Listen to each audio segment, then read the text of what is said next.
"We're going in a different direction," Glenn said, his eyes fixed on his phone screen as he typed what I could only assume was another text to her.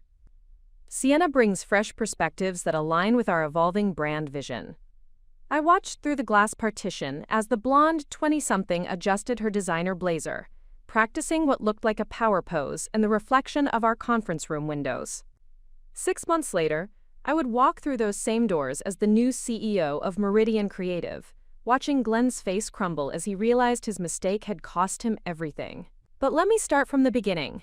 Before we jump back in, tell us where you're tuning in from, and if this story touches you, make sure you're subscribed, because tomorrow I've saved something extra special for you. Because this story isn't just about revenge. It's about justice. It's about what happens when a man lets his midlife crisis destroy the empire that someone else built for him. My name is Hannah Walsh, and for 7 years I was the invisible architect behind Meridian Creative's transformation from a struggling boutique agency into Chicago's most sought-after marketing powerhouse. While Glenn Parker played the charming face of the company, networking at industry galas and taking credit at award ceremonies, I was the one burning through weekends, developing the campaigns that put us on the map. I was the strategist behind the Morrison Hotel's rebrand that earned us our first major industry recognition. I was the creative director who convinced Lakefront Beverages to trust a small Chicago agency with their national campaign launch. I was the operations mastermind who scaled our team from 12 employees to over 60 without losing the innovative edge that made us special. For 7 years, I believed we were building something together. I thought Glenn valued my contributions, respected my expertise, understood that our success was a partnership even if his name was on the door. I was wrong about everything except the part where I had built something extraordinary. I just hadn't realized yet that I had built it for myself, not for him. The conference room felt unusually cold that Tuesday morning in March, despite the spring sunshine streaming through the floor-to-ceiling windows of our River North office.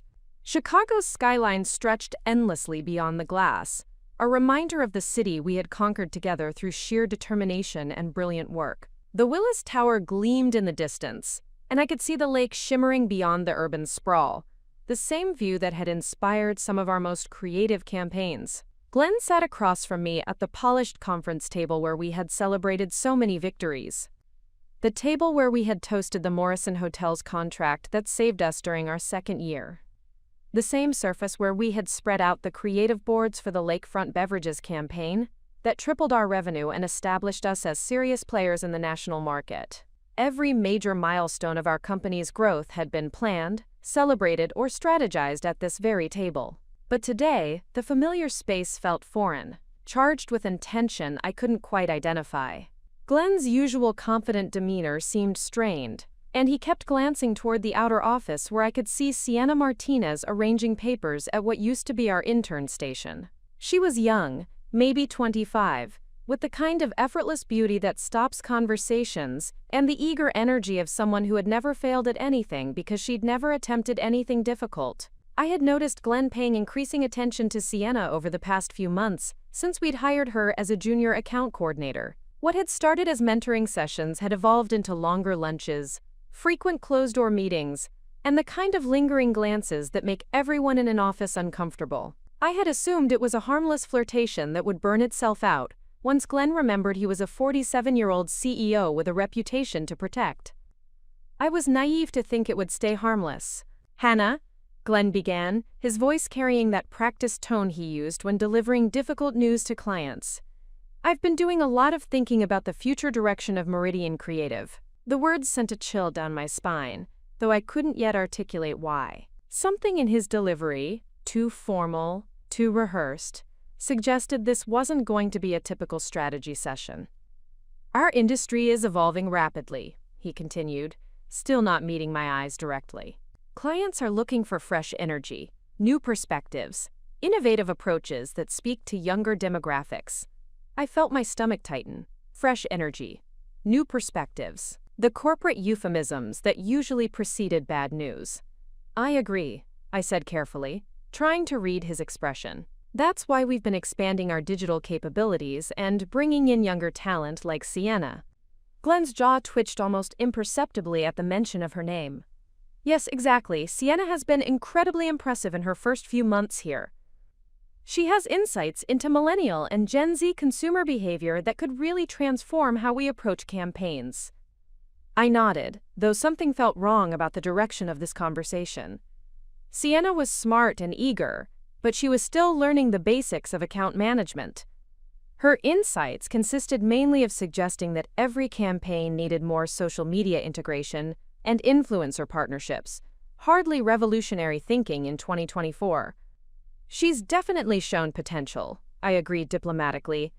More than potential, Glenn said, finally looking directly at me. I think she represents the future of what agencies like ours need to become. Young, digitally native, instinctively connected to the audiences that drive purchasing decisions. The pit in my stomach was growing larger. I had heard enough corporate restructuring presentations to recognize the setup for what was coming. Glenn, I said slowly, what exactly are you trying to tell me?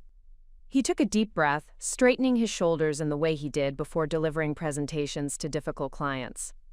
I've decided to promote Sienna to creative director. She'll be taking over leadership of the creative department and client strategy. The words hit me like ice water. Creative director, my title, my role, my department that I had built from nothing into the engine that drove our entire company's success. I see, I managed to say, though my voice sounded distant to my own ears. And what would my role be in this new structure? Glenn's discomfort was visible now, red creeping up his neck as he delivered the killing blow. We're going in a different direction with senior leadership. Your last day will be April 15th. That gives us 2 weeks for a smooth transition. The room seemed to tilt slightly as the full impact of his words sank in. 7 years of my life. 7 years of 60-hour weeks, missed family dinners, sacrificed weekends, and creative breakthroughs that had made Glenn wealthy and successful. All of it reduced to a 2-week transition period and a corporate euphemism about different directions. I sat in stunned silence, watching Glenn fidget with his phone while I processed the magnitude of what he had just done. Through the glass partition, I could see Sienna laughing at something on her computer screen, completely oblivious to the fact that she was about to inherit an empire she had played no role in building. Nothing personal, Hannah, Glenn added, as if that phrase could somehow soften the betrayal. You've done incredible work here, but companies have to evolve or die. Sienna brings the kind of contemporary perspective our clients are demanding. Contemporary perspective. The man who had begged me to stay when 3 different agencies tried to poach me was now reducing my 7 years of expertise to an outdated perspective that needed replacing. I found my voice, though it sounded steadier than I felt. I understand. When would you like me to begin the transition process? Glenn looked relieved that I wasn't arguing or making a scene. Tomorrow, if possible. I'd like Sienna to shadow you on all current campaigns so she can hit the ground running. Shadow me. Train my replacement. Train his girlfriend to take credit for strategies I had developed and relationships I had spent years building. Of course, I said, standing slowly from my chair. I'll make sure Sienna has everything she needs to succeed. Glenn smiled, completely missing the careful emphasis I had placed on everything she needs. He thought he was getting rid of a problem. What he had actually done was declare war on the only person who truly understood how to keep his company running. As I walked toward the conference room door, my mind was already racing through possibilities that Glenn couldn't begin to imagine. He thought he was making a smart business decision, upgrading his creative leadership while securing his relationship with Sienna. What he had actually done was hand me the motivation to destroy everything he thought he owned. And the beautiful irony? He had also handed me the legal means to do it. Upgrade a key plan. To understand the magnitude of Glenn's betrayal, you need to understand what I had built for him. When I joined Meridian Creative 7 years ago, the agency was hemorrhaging money and clients. Glenn had big dreams about revolutionizing Chicago's marketing landscape. Preparing and narrating this story took us a lot of time, so if you are enjoying it, subscribe to our channel, it means a lot to us. Now back to the story. But dreams without execution are just expensive fantasies. The agency occupied a cramped floor in a converted warehouse in an unfashionable part of the West Loop, with outdated equipment, a skeleton crew of 12 overworked employees, and a client roster that read like a collection of businesses that couldn't afford better representation. Glenn had founded Meridian with his MBA confidence and family money, but after 2 years, both his confidence and his trust fund were running dangerously low. I was 28 then, fresh from a senior position at McCann Erickson, where I'd been pigeonholed as the digital girl, despite having twice the creative vision of the executives taking credit for my campaigns. Glenn hired me as senior creative strategist for $72,000 a year, a significant pay cut from my previous position, but the promise of creative freedom and genuine partnership was intoxicating. Within 3 months, I had completely restructured our creative process. The old model relied on brainstorming sessions that produced generic concepts and client presentations that looked like they were assembled from stock templates. I implemented a research-driven approach that started with deep consumer psychology analysis and built campaigns from authentic insights rather than surface-level demographics. My first major victory was the Morrison Hotels account. They were a boutique chain with 5 properties in the Midwest, struggling to differentiate themselves in a market dominated by major brands. Their previous agency had given them a generic, luxury experience campaign that could have been used by any hotel chain in America. I spent 2 weeks living in their properties, talking to guests, observing staff interactions, and understanding what actually made their hotels special. What I discovered was that Morrison Hotels attracted creative professionals, writers, artists, designers, who chose them not for luxury amenities but for inspirational environments that sparked creativity. The campaign I developed, Where Ideas Sleep, positioned Morrison Hotels as the secret weapon of Chicago's creative class. Instead of showcasing thread counts and marble bathrooms, we featured real guests in the act of creation, a novelist writing her breakthrough chapter in the Lincoln Park location's library nook, a startup founder sketching his revolutionary app design on napkins in the Gold Coast Properties Cafe. The campaign didn't just win awards, it increased Morrison's bookings by 340% in 6 months and established us as an agency that understood how to connect with contemporary consumers on an emotional level. Glenn gave the presentation to their board while I sat in the back taking notes, but every creative professional in Chicago knew who had really conceived that campaign. The Morrison success led to our breakthrough moment, Lakefront Beverages. They were a century-old Chicago brewery that had been slowly losing market share to craft beer startups and national brands. Their board was split between preserving their traditional image and modernizing for younger consumers. Previous agencies had recommended either going full hipster craft or doubling down on heritage messaging, both approaches that would have alienated half their potential market. I saw an opportunity that everyone else had missed. Lakefront's problem wasn't their identity. It was that they had forgotten how to tell their story in a way that mattered to modern consumers. Chicago wasn't just their location, it was their essence. The city's resilience, creativity, and blue-collar authenticity were perfectly aligned with what younger drinkers valued in a beer brand. The Brewed in Chicago, Born for Everywhere campaign transformed Lakefront from a regional relic into a national symbol of authentic American brewing. We didn't change their recipe or their factories. We changed how people understood what those things represented. The campaign featured real Lakefront employees, the third-generation brewmaster whose grandfather had survived Prohibition, the packaging designer who was also a muralist in Pilsen, the quality control manager who moonlighted as a blues musician. Within 18 months, Lakefront had expanded distribution to 12 states and increased revenue by 280%. More importantly for Meridian, the campaign attracted attention from major national brands who wanted to work with the agency that understood how to make heritage feel contemporary. Glenn, of course, became the face of our success. He gave the keynote speeches at industry conferences, accepted the awards at ceremonies, and graced the covers of marketing magazines as, quote, Chicago's creative visionary. I didn't mind then. I was learning, growing, and building something extraordinary. The recognition would come eventually, I told myself.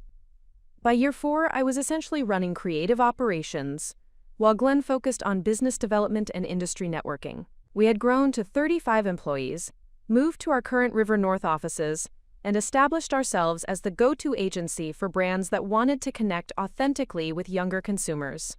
The Riverside Banking campaign in year 5 showcased my evolution as a strategist. Traditional bank marketing focused on security, stability, and traditional values. messaging that completely failed to resonate with millennials who had lived through the 2008 financial crisis and associated traditional banking with economic inequality. Instead of fighting those perceptions, I built a campaign that acknowledged them. Banking that actually works for you didn't pretend that young people should trust financial institutions. It positioned Riverside as the bank that had earned trust through transparent practices and genuine commitment to customer success. We featured real customers explaining how Riverside had helped them buy their first homes, start their businesses, or recover from financial setbacks. The campaign drove a 190% increase in new accounts among consumers aged 25 to 40 and won the Grand Prix at the Chicago Advertising Awards. Glenn accepted the award naturally, though by then industry insiders knew who was really driving Meridian's creative excellence. Year 6 brought our most ambitious project, the Illinois Tourism Board contract. State tourism marketing is notoriously bland, usually featuring generic scenic shots and forgettable slogans. I convinced the board to let us take a completely different approach. Illinois, more than you think, challenged people's preconceptions about the state by showcasing unexpected experiences and hidden gems.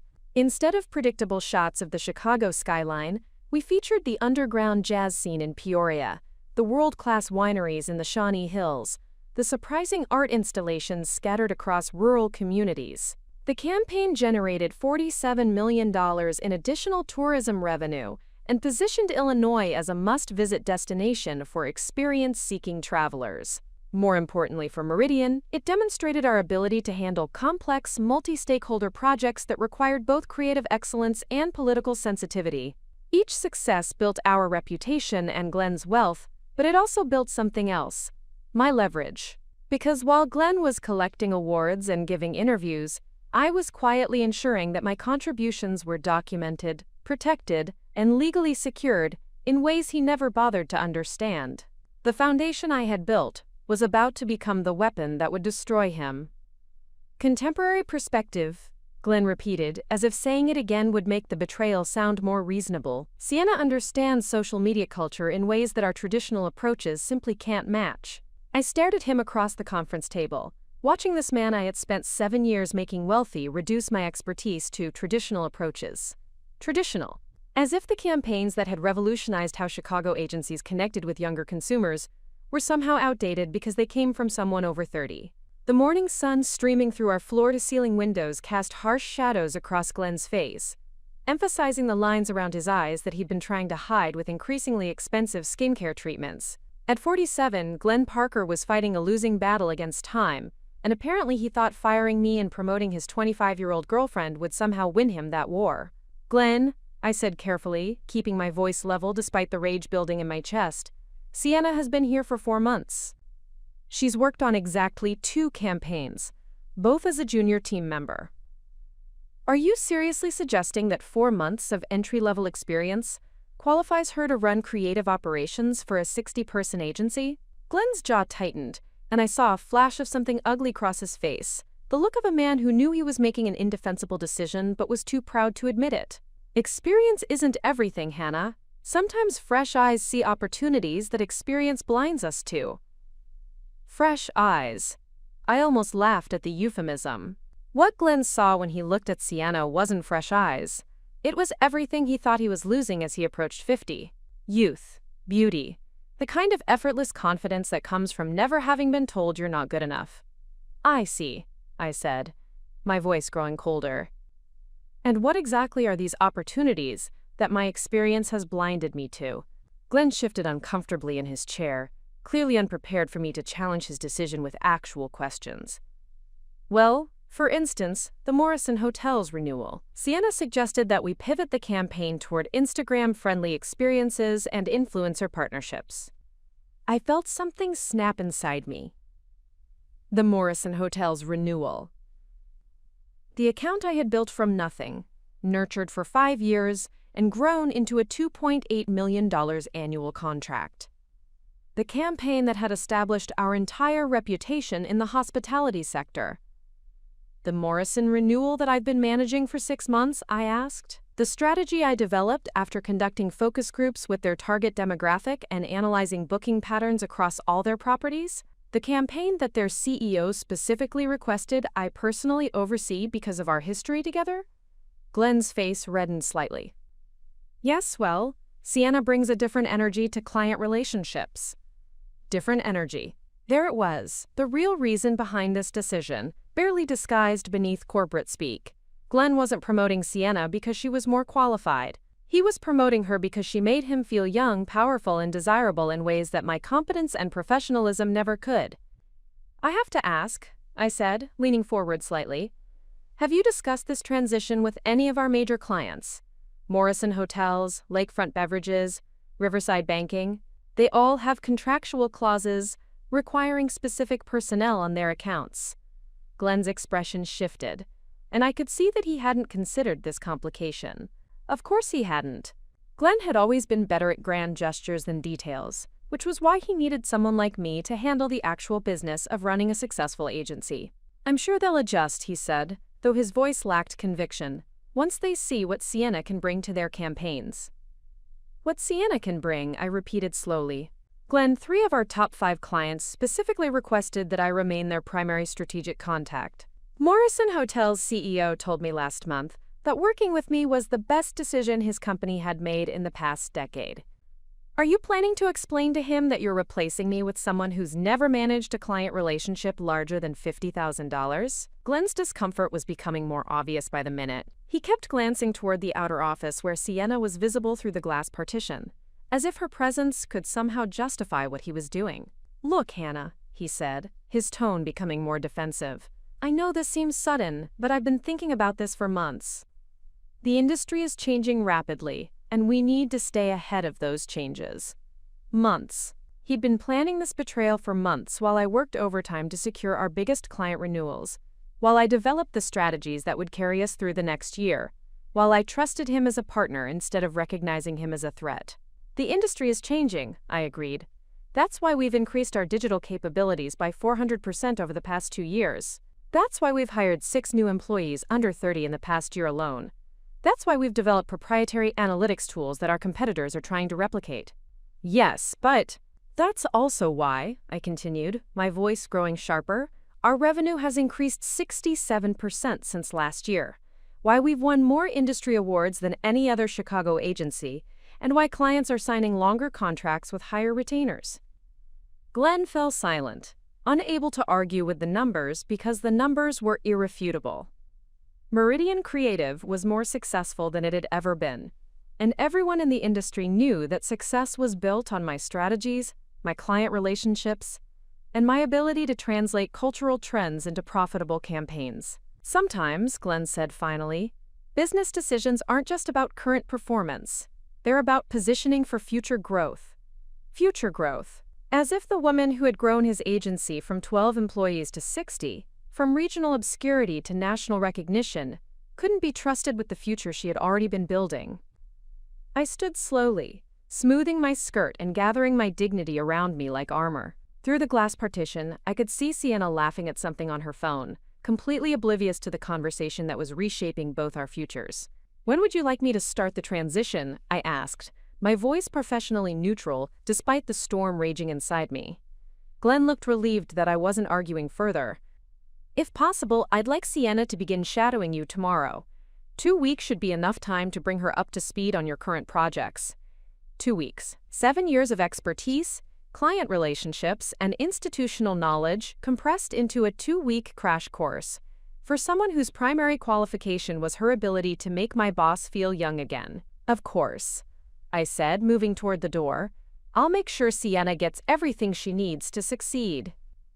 Glenn smiled, completely missing the careful emphasis I placed on those final words. He thought he was getting rid of a problem, upgrading his team while securing his midlife crisis romance. What he had actually done was declare war on the one person who understood exactly how fragile his empire really was. And unlike Glenn, I had spent years preparing for this possibility. While he was busy playing the charming CEO, I had been quietly building safeguards, protections, and leverage that he didn't even know existed. As I reached for the door handle, I allowed myself a small smile. Glenn thought he held all the power in this situation. He was about to learn just how wrong he was. The next 3 hours were a masterclass in corporate humiliation disguised as professional courtesy. Glenn insisted on personally walking me through the transition framework, as if I hadn't been essentially running creative operations for the past 3 years, while he focused on golf games and industry networking events. "I'll need comprehensive documentation of all your current projects," Glenn said, settling behind his mahogany desk while gesturing for me to take the chair across from him, the same chair where clients sat when they were receiving bad news about budget overruns or missed deadlines. The power dynamic was deliberate and unmistakable. I pulled out my tablet and opened a new document, though my mind was racing through calculations that had nothing to do with project timelines. "Of course. Would you like me to prioritize by revenue, strategic importance, or completion timeline?" "All of the above," Glenn replied, consulting his leather-bound planner with the kind of theatrical importance he usually reserved for client presentations. "Sienna will need to understand every aspect of your role if she's going to maintain our momentum." Momentum. The momentum I had built through 7 years of strategic brilliance, client relationship management, and creative innovation. The momentum that existed because I had transformed his failing agency into Chicago's most sought-after marketing powerhouse. "The Morrison Hotel's renewal is scheduled for final presentation next month," I said, making notes while watching Glenn's face for any sign that he understood the magnitude of what he was asking. "That's a $2.8 million contract. I've been developing the campaign strategy for 6 months, working directly with their CEO and marketing director." Glenn nodded as if this was perfectly normal information to transfer to someone with 4 months of experience. "Sienna's actually very excited about that project. She has some innovative ideas about integrating TikTok content and virtual reality experiences." I almost laughed. TikTok content and virtual reality for a boutique hotel chain whose primary clientele were creative professionals in their 30s and 40s. It was exactly the kind of surface-level, buzzword-driven thinking that clients paid us to avoid.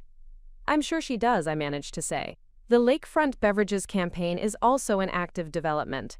We're 3 weeks into a 6-month brand evolution project that involves market research across 12 states and coordination with their distributors, retailers, and regulatory teams." Right, Glenn said, making notes that looked more like doodles. "That's the beer company. Sienna thinks we should explore partnerships with lifestyle influencers and maybe some kind of sustainable packaging angle." Sustainable packaging. For a campaign that was focused on heritage storytelling and authentic Chicago identity. Glenn clearly hadn't bothered to read a single creative brief or strategy document in months. The conversation continued for another hour, with Glenn outlining his expectations while demonstrating a complete lack of understanding about what my job actually involved. He wanted Sienna to shadow me for 2 weeks, as if 7 years of institutional knowledge, client relationships, and strategic thinking could be downloaded like a software update. "I should probably bring Sienna in so you two can start working together," Glenn said finally, standing and straightening his tie. "I know you'll find her enthusiasm refreshing." This was the moment I had been dreading and anticipating in equal measure. The face-to-face introduction to my replacement. The woman who would sit in my chair, use my strategies, and take credit for my relationships. Glenn opened his office door and called across the workspace. "Sienna, could you join us for a few minutes?" She approached with the confident stride of someone who had never been told she wasn't qualified for something, her smile bright and expectant. She wore a designer blazer that probably cost more than most of our junior employees made in a month, and her hair was styled in the kind of effortless waves that actually required significant effort to achieve. "Sienna," Glenn said, his voice warming noticeably, "I'd like you to meet Hannah Walsh, our current creative director. Hannah, this is Sienna Martinez, who will be taking over your responsibilities." Sienna extended her hand with practiced enthusiasm, her grip firm, and her eye contact direct. "Hannah, I've heard so much about you. Glenn is always talking about the amazing work you've done here."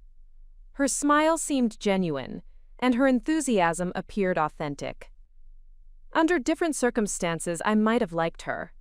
She had intelligence in her eyes and the kind of ambitious energy that reminded me of myself 7 years ago. But these weren't different circumstances, and the fact that she seemed like a decent person only made the situation more surreal. "It's nice to meet you, Sienna," I replied, maintaining my professional demeanor despite the absurdity of the situation.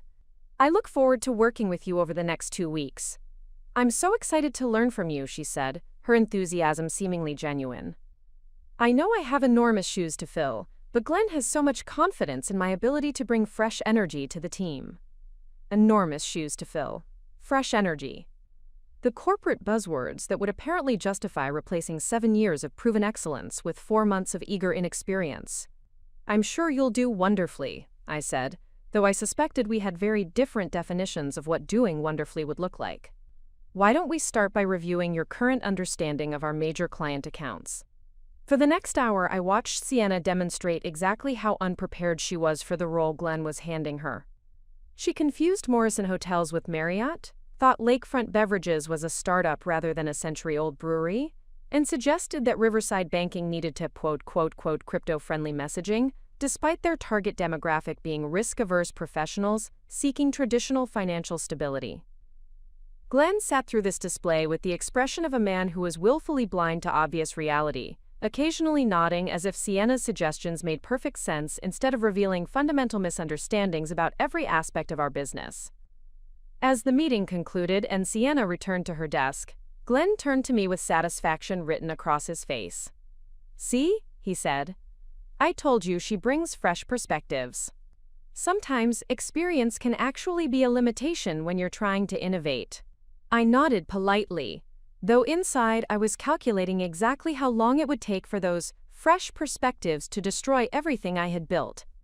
More importantly, I was remembering the insurance policy I had quietly put in place 3 years earlier, the legal protection that Glenn had forgotten about, but that would soon become the most important document of both our careers.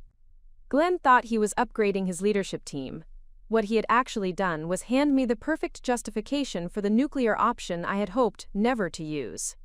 That evening, I sat in my Lincoln Park apartment, staring out at the city skyline while nursing a glass of wine I wasn't really tasting. The lights of downtown Chicago twinkled in the distance, and I could see the Meridian Creative building among the cluster of towers that housed the city's most successful businesses. Somewhere in that building, Glenn was probably congratulating himself on his brilliant personnel decision, completely unaware that he had just triggered a chain of events that would destroy everything he thought he owned. I should have been devastated. 7 years of my life, countless sacrifices, missed dinners, and abandoned weekends, all reduced to a 2-week transition period and corporate euphemisms about fresh perspectives. Any normal person would have been furious, hurt, or at least deeply shaken by such a profound betrayal. But I wasn't feeling any of those things.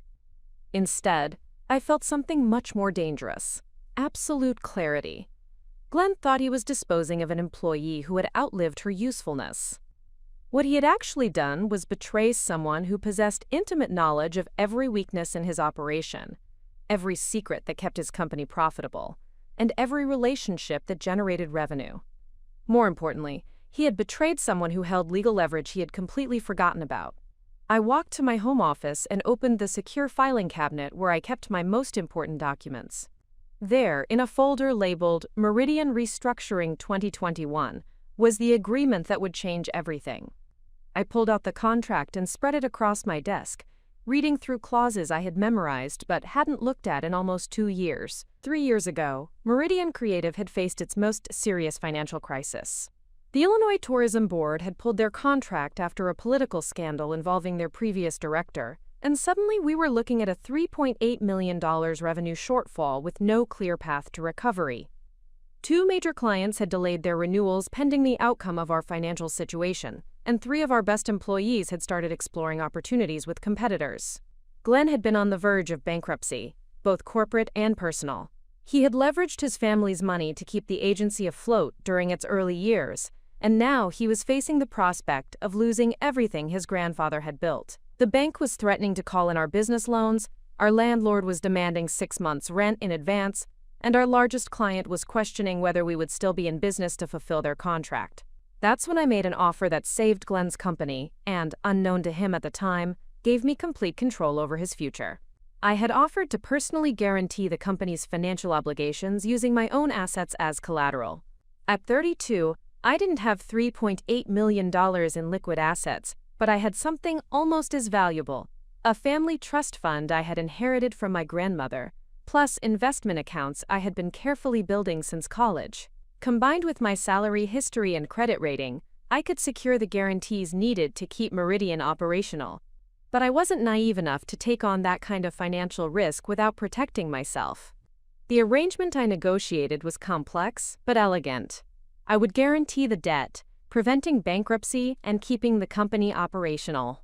In exchange, Glenn would restructure Meridian's ownership to reflect my investment in its survival. The legal documents were dense, filled with corporate language that most people find incomprehensible. Glenn had been so relieved to avoid bankruptcy that he had signed everything his lawyer put in front of him without reading the details carefully. His lawyer had explained the basic terms. Hannah guarantees the debt, the company avoids bankruptcy, everyone keeps their jobs. But Glenn hadn't bothered to understand the specific protections I had insisted upon. Those protections included a clause that had seemed like a formality at the time, but would soon become the most important paragraph of both our careers. If I was ever terminated from the company without documented cause, I had the right to call in the guaranteed debt immediately. And if that debt couldn't be satisfied within 45 days, the collateral I had negotiated would transfer to me. Me. The collateral wasn't just my personal financial guarantee. It was 51% of Meridian Creative's equity. Glenn had been so focused on saving his company that he had essentially signed away control of it without realizing what he was doing.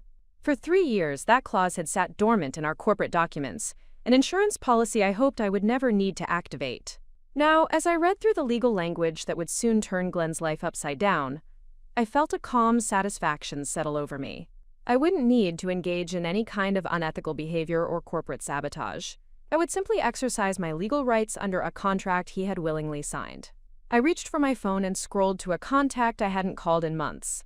Emma Chen, the lawyer who had structured our agreement and who happened to be my law school roommate. Emma was now a partner at one of Chicago's most prestigious corporate law firms, and she had been the one to design the intricate legal framework that would soon destroy Glenn's world. "Emma," I said when she answered, "I need to discuss some corporate documents. Are you available for dinner tomorrow?" "Of course," she replied, curiosity evident in her voice. "Everything okay with Meridian?" "Actually," I said, looking out at the glittering city lights that had always inspired my best work, "everything is about to be perfect. The next 24 hours would be my last as Glenn's employee. After that, I would become something much more powerful, his partner, whether he wanted one or not. And if he chose to fight me rather than accept the new reality, I would become his owner." Ooh. Glenn thought he was getting rid of a problem.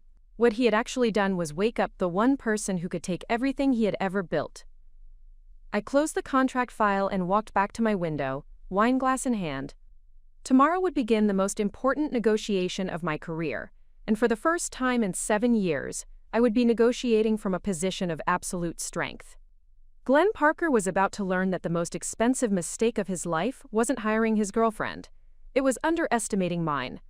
The next evening, Emma and I sat in a secluded corner booth at Alinea, the kind of restaurant where corporate deals were quietly discussed over molecular gastronomy and $300 bottles of wine.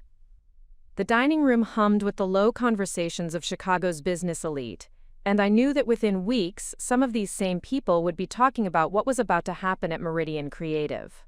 Emma spread the corporate documents across the white tablecloth between our appetizer courses, her reading glasses perched on the end of her nose as she reviewed the contract she had drafted 3 years earlier. As one of Chicago's top corporate lawyers, she had structured dozens of complex business arrangements, but even she seemed impressed by the elegance of what we had created. "I remember this case vividly," she said, turning pages slowly while occasionally taking notes on her legal pad. Glenn was in serious trouble back then. The company was 3 weeks away from complete financial collapse, and he was looking at personal bankruptcy on top of corporate failure. I nodded, taking a sip of wine that cost more than most people's weekly salary. He was desperate. I've never seen someone so panicked about losing everything they thought they had built. "And you bailed him out," Emma continued, "with one of the most sophisticated debt-to-equity arrangements I've ever structured. Most people would have either loaned him the money with traditional terms or walked away entirely. I believed in what we were building, I said. I knew the agency could succeed with proper financial stability and strategic management. I just didn't realize at the time that I was essentially providing both the stability and the management. Emma chuckled, adjusting her glasses as she found the specific clause we needed to discuss. Well, you certainly protected yourself. Look at this language here. She pointed to a section of dense legal text that most people would find incomprehensible. If you're terminated without documented cause, the guaranteed debt becomes immediately callable, and if it can't be satisfied within 45 days. The equity transfers to me, I finished, 51% of the company, plus the right to assume operational control and restructure the board of directors, Emma added. Hannah, with this language, if Glenn fires you without legitimate cause, you don't just get compensation, you get the company. I had known this, of course. I had insisted on these protections when we structured the deal, understanding even then that corporate loyalty was a fragile thing that could evaporate the moment it became inconvenient. But hearing Emma spell it out so clearly made the magnitude of my position sink in fully. The beauty of this arrangement, Emma continued, is that it's completely legitimate and legally bulletproof. Glenn signed this voluntarily, with full legal representation. His attorney reviewed every clause and recommended approval. But did Glenn understand what he was actually signing? Emma shrugged with the casual indifference of someone who had seen countless executives make expensive mistakes. That's not our concern.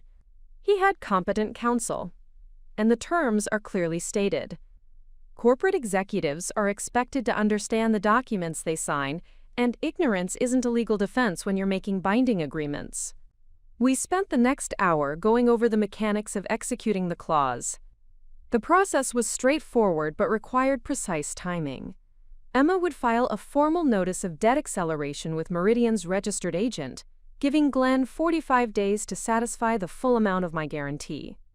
If he couldn't pay, which we both knew he couldn't, the equity would transfer automatically according to the terms we had established. What's the company worth now? Emma asked, pulling out her calculator and accessing financial databases on her tablet. I had been tracking this carefully over the past year, as any responsible part owner should. Conservative estimate based on current client contracts, annual revenue, and market comparables? About $12.8 million. That includes our client portfolio, proprietary methodologies, intellectual property, and physical assets. Emma whistled softly, making calculations. So we're talking about roughly $6.5 million in equity transfer, plus recovery of your original $3.8 million guarantee. Plus control of the company, I added. With 51% and the right to restructure operations, I could essentially force Glenn into a minority position, or buy him out entirely. Speaking of buying him out, Emma suggested, once you control the majority stake, you could make him an offer for his remaining shares. Given the circumstances, he might be motivated to accept a reasonable settlement rather than fight a battle he can't win. The idea was intoxicating. Not just revenge against Glenn for his betrayal, but complete transformation of the company I had built from the ground up. I could implement all the strategies I had been developing, hire the team I wanted, pursue the clients and projects that excited me most. I could build the agency I had always envisioned, without the limitations of Glenn's ego and increasingly poor judgment. There's one more critical element, Emma said, reviewing the final pages of the contract with the thoroughness that had made her one of Chicago's most successful corporate attorneys. The language here gives you the right to assume any executive position necessary to protect your investment. That means once you gain control, you could name yourself CEO, restructure the leadership team, or make any operational changes you deem appropriate. CEO. The title I had earned through 7 years of excellence but had never been offered because Glenn couldn't stand the idea of sharing power with someone he still saw as his employee, rather than his equal. How quickly can we move on this? I asked, feeling a sense of anticipation I hadn't experienced since the early days of building Meridian's reputation. Emma checked her calendar and made notes about timing. I can file the papers tomorrow afternoon. Glenn will receive formal notice by end of business, and the 45-day clock starts immediately. And there's no way for him to challenge this legally? Not successfully, Emma said with the confidence of someone who had never lost a corporate case. The contract is airtight, and the termination trigger is clearly defined. As long as he fires you without documented performance issues, which it sounds like he's doing, you're completely protected.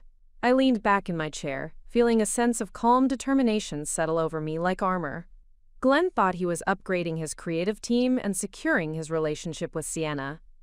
What he was actually doing was handing control of his life's work to the person who understood it better than anyone else in the world.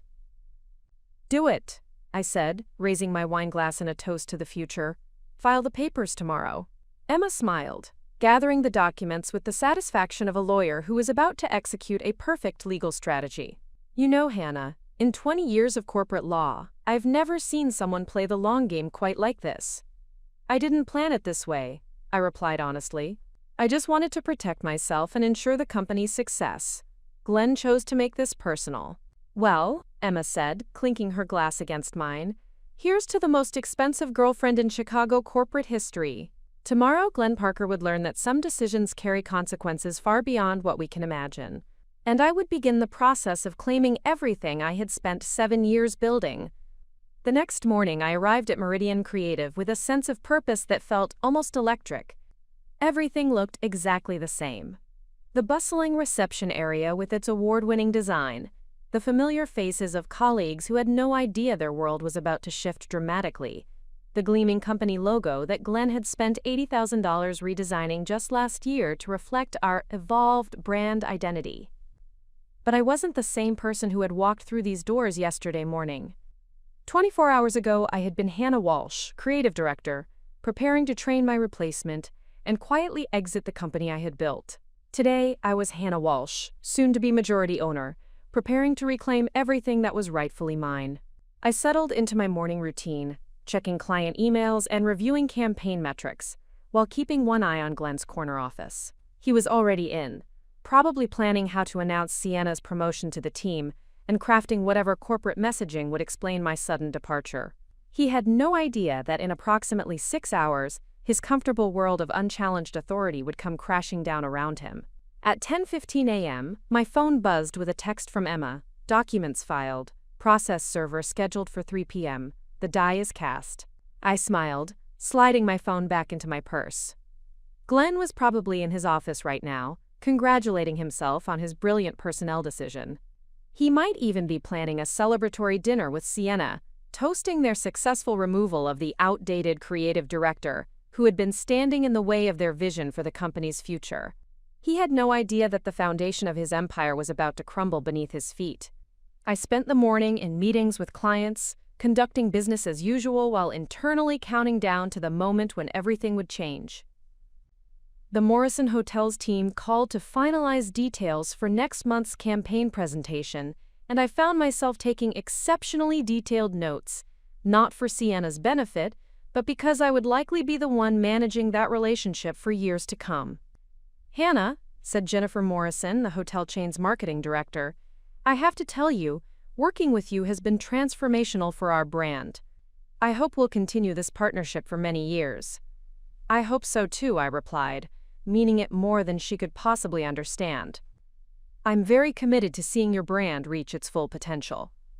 At lunch, I met with Tom Richardson from Lakefront Beverages at a small cafe near our office. He was their brand manager, and we had worked closely together for 3 years to rebuild their market position. Over salads and sandwiches, he brought up something that made my upcoming ownership transition even more satisfying. "I heard through the grapevine that there might be some changes happening at Meridian," he said, his expression concerned. "Please tell me you're not going anywhere." Word traveled fast in Chicago's business community. I wasn't surprised that news of my departure had already reached our clients, though I suspected the version they were hearing was quite different from the reality. "There are definitely some changes coming," I said carefully, "but I want you to know that regardless of what happens, I'm completely committed to the success of the Lakefront campaign and our ongoing partnership." Tom looked relieved. "Good, because honestly, Hannah, your strategic vision is the reason we've seen such incredible growth. I can't imagine working with anyone else on something this important." This was exactly what I had expected. The relationships I had built over 7 years weren't just professional contacts.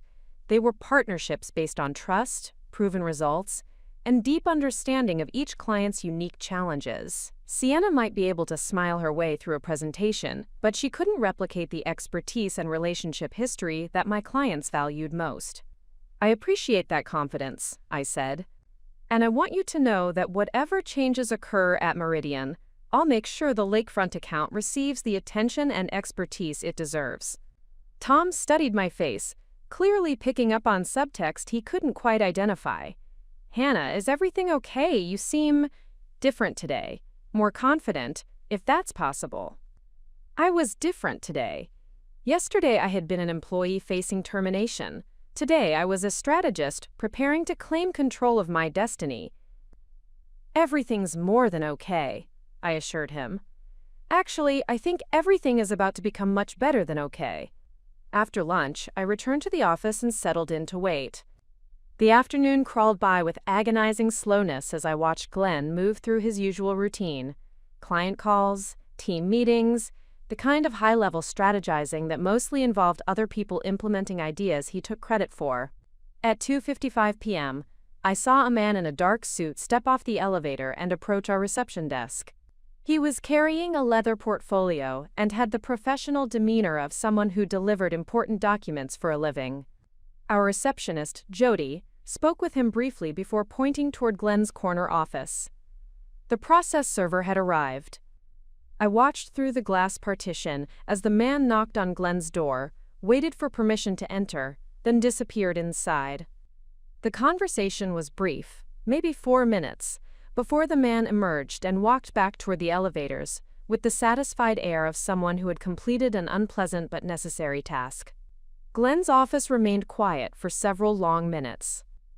Then, through the glass wall that separated his office from the main workspace, I saw him pick up his phone and dial with the rapid, agitated movements of someone whose world had just shifted dramatically.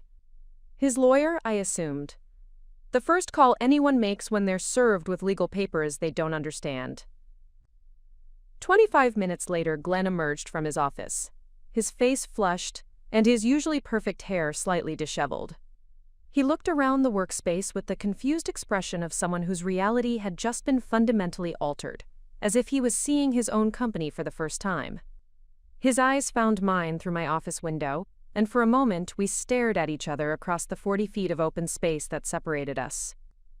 I could see the questions forming in his mind, the dawning realization that this wasn't some random legal complication or bureaucratic mistake. I gave him a small, professional smile and returned to my computer screen as if nothing extraordinary had happened. But everything extraordinary had happened. The 45-day countdown had begun, and Glenn Parker was about to learn that the most dangerous person in any organization isn't the enemy you can see coming. It's the ally you never bothered to understand. In 45 days, I would own his company, unless, of course, he could find $3.8 million in cash to pay off a debt he had forgotten existed. Something told me that was going to be a problem. By 4:30 p.m., Glenn still hadn't emerged from his office to confront me about the legal papers he'd been served. Through his glass wall, I could see him pacing behind his desk with his phone pressed to his ear, occasionally running his hands through his hair in the gesture I recognized as his tell for extreme stress and panic. I decided not to wait for him to summon me.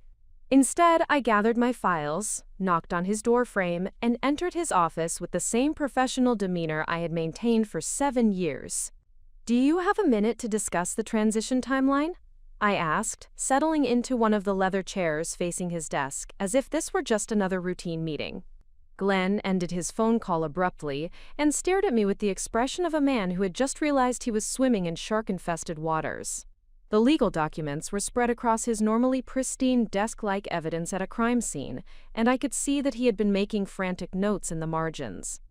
"Hannah," he began, his voice carefully controlled but lacking its usual confidence. "My lawyer says you filed some kind of debt collection notice against the company." "That's correct," I replied calmly, crossing my legs and leaning back in my chair. "I'm exercising my rights under our 2021 corporate restructuring agreement." Glenn's face went through several color changes as he processed my words. What 2021 agreement? What rights? Hannah? I have no idea what you're talking about. I felt a flash of satisfaction mixed with genuine disbelief. He really had signed those documents without understanding what they contained. The man who prided himself on being a savvy businessman had essentially signed away his company 3 years ago and completely forgotten about it. The agreement where I personally guaranteed Meridian's financial obligations to prevent bankruptcy, I explained patiently, as if I were talking to a particularly slow intern. In exchange for certain protections, including the right to call that debt if I'm terminated without documented cause. Glenn grabbed the legal papers and scanned them frantically, his eyes widening as he began to understand the magnitude of his situation. But that was 3 years ago. The company is profitable now, we're not in crisis anymore. You're absolutely right, I agreed. The company is very profitable. Thanks largely to my strategic vision and client relationships over the past 7 years. But the debt guarantee remains in effect until the original obligations are satisfied, which they haven't been. I don't understand, Glenn said, his voice rising slightly. Are you saying you want your money back? We can work out a payment plan, restructure the terms. I'm saying the debt is now due in full, within 45 days, as specified in our agreement. Glenn's hands were shaking slightly as he flipped through the pages, clearly seeing the legal language for the first time despite having signed it years earlier. $3.8 million in 45 days? Hannah, you know that's impossible. The company doesn't have that kind of liquid capital. I know, I said simply, my voice steady and matter-of-fact. The silence stretched between us as Glenn began to grasp the position he had unknowingly put himself in. I could see his mind racing, trying to find an escape route from a trap he had set for himself through his own carelessness and arrogance. What do you want? He asked finally, his voice quieter now, defeated. I want what's mine, I replied without hesitation. The equity position I negotiated when I saved your company from bankruptcy. Glenn pulled out the original contract with trembling hands and began reading it more carefully than he had when he signed it. His face grew progressively paler as he reached the sections Emma had crafted so carefully. 51%, he whispered, staring at the page as if the words might change if he looked at them long enough. You get 51% if I can't pay the debt. Plus the right to assume operational control and restructure the leadership team, I added helpfully, though I could see he was reading that clause himself. Glenn looked up from the papers with the expression of a man who had just realized he'd been playing checkers while his opponent was playing chess. This was planned. You knew this would happen when you made me sign this. I planned for the possibility that you might make poor decisions, I corrected. I hoped you wouldn't. I hoped we could continue building Meridian together as true partners. But you chose to treat me as disposable, to replace me with your girlfriend, simply because she makes you feel young again. Glenn leaned back in his chair, the weight of his situation settling over him like a heavy blanket. Hannah, come on, we can fix this. You can keep your job, forget about Sienna, we'll restructure your role. No, I said, cutting him off with quiet finality. You made your choice yesterday when you decided I wasn't valuable enough to keep. Now you get to live with the consequences of that choice. Glenn ran his hands through his hair again, his carefully maintained executive composure completely shattered. What happens now? Now you have 45 days to find $3.8 million, I said, standing to leave. Or you can negotiate an alternative arrangement. What kind of alternative arrangement? I paused at the door, my hand on the handle, and turned back to face him. That depends on how reasonable you want to be about recognizing my actual contribution to this company's success. Glenn's eyes were wide, with something approaching panic. Hannah, please, let's talk about this. There has to be a solution that works for everyone. There is, I agreed. But it's not the solution you were hoping for when you decided to fire me yesterday. As I left his office, I could see the other employees pretending not to stare at the closed-door meeting they had all witnessed. Word would spread quickly that something significant was happening, though they wouldn't understand what until it was too late for Glenn to control the narrative. I returned to my office and began drafting detailed transition documents, not for Sienna but for myself. In 45 days, I would likely be running Meridian Creative, and I wanted to be prepared to hit the ground running with a complete understanding of every aspect of our operations. The game had begun, and Glenn was already several moves behind. More importantly, he was playing by rules he didn't understand against an opponent who had written those rules specifically to protect herself from exactly the kind of betrayal he had just committed. Glenn thought he was getting rid of a problem employee. What he had actually done was trigger a legal mechanism that would transfer control of his life's work to the person who understood it better than anyone else in the world. The irony was almost perfect. In trying to replace me, Glenn had instead made me his boss. Hell. The next morning brought a level of tension to the office that was almost palpable. Glenn had clearly spent the night on emergency calls with lawyers and financial advisors, trying to find a way out of the legal maze he had unknowingly constructed for himself 3 years earlier. I arrived at my usual time, 7:45 a.m., and found Glenn already in his office with 3 people in expensive suits. Through his glass wall I could see documents spread across his conference table, laptops displaying what looked like financial projections, and the kind of intense, hushed conversations that only happen when someone's entire world is collapsing. His crisis management team, I realized. The cavalry he had called in to save him from the consequences of his own arrogance and carelessness. I settled into my morning routine, reviewing client emails and preparing for what I knew would be an interesting day, while keeping one eye on the emergency session happening 20 feet away. Around 8:30 a.m., one of the suited figures, clearly a lawyer based on his demeanor and the way he handled the legal documents, emerged from Glenn's office and approached mine. "Ms. Walsh?" he said, knocking on my open door with the cautious politeness of someone navigating a minefield. "I'm John Morrison from Morrison, Hayes & Associates. I represent Meridian Creative. Could I have a few minutes of your time?" "Of course," I said, gesturing to the chair across from my desk while noting the irony that his last name was the same as our hotel client. "Though I should mention that I am represented by Emma Chen at Chen & Partners."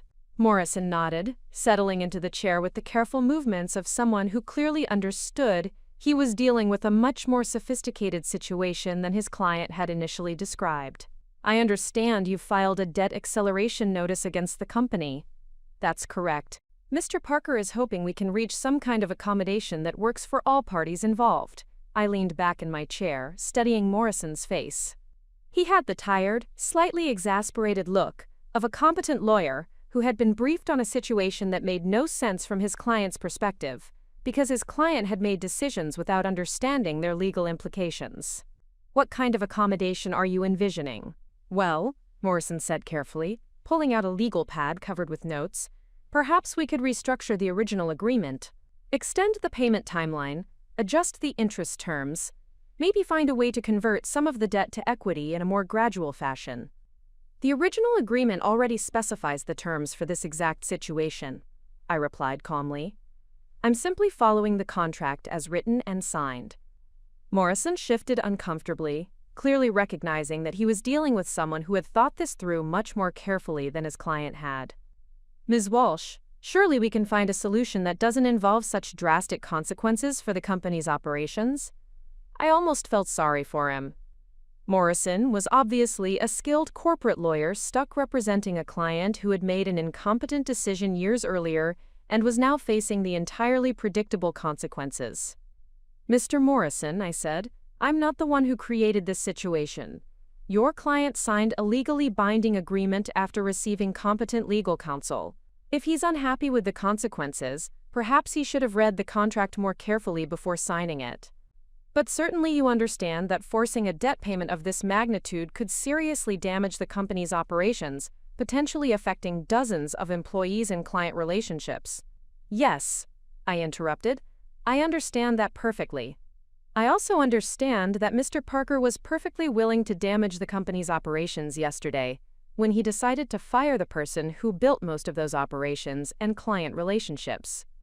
Morrison was quiet for a moment, clearly recognizing that this wasn't a simple financial dispute, but a much more complex situation involving betrayal, poor judgment, and consequences that his client hadn't anticipated. "What would it take to resolve this situation?" he asked finally. "That depends entirely on what Mr. Parker is prepared to offer," I said. "But I should be clear. I'm not interested in returning to my previous position as an employee. That ship sailed yesterday when he chose to replace me with his girlfriend." Morrison took notes, probably realizing that he needed to report back to Glenn that this wasn't going to be resolved with simple financial negotiations or legal maneuvering. After Morrison left my office, I called Emma to update her on the morning's developments. "They're already trying to negotiate," I told her. Glenn brought in outside counsel from Morrison Hayes. "John Morrison? He's good, but not that good," Emma said with the confidence of someone who had faced him in court before. "Did he try the usual approaches? Extended payment plans? Restructured terms?" "All of the above. I told him we're following the contract as written." "Perfect. Sarah, I should warn you, they're probably going to come at this from multiple angles over the next few days. They might challenge the contract's enforceability, claim you're acting in bad faith, maybe even suggest that the termination was for cause rather than the arbitrary decision we both know it was." "Let them try," I said. "I have 7 years of performance reviews, client testimonials, and documented achievements. If they want to claim I was terminated for cause, they'll need to explain why Glenn spent yesterday praising my work while asking me to train my replacement." "Exactly. Plus," Emma continued, "the beauty of this contract is that it doesn't matter why they want to terminate you. The only question is whether they can pay the debt when called. Everything else is irrelevant." I spent the rest of the morning watching Glenn's crisis team work frantically to find solutions that didn't exist.